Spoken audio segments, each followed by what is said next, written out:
بسم اللہ الرحمن الرحیم۔ اللہ کے نام سے شروع جو نہایت مہربان رحمت والا ہے۔ السلام علیکم ورحمۃ اللہ وبرکاتہ۔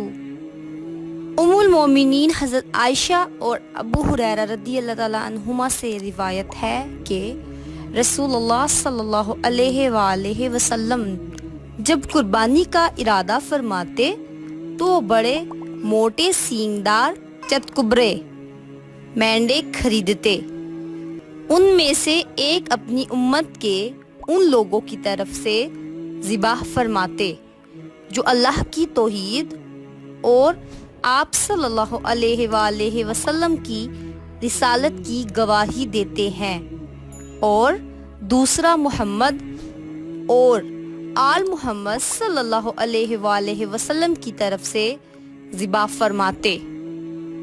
سنن ابن ماجہ حدیث نمبر 3122۔ جزاک اللہ خیرہ۔ Subscribe for more videos.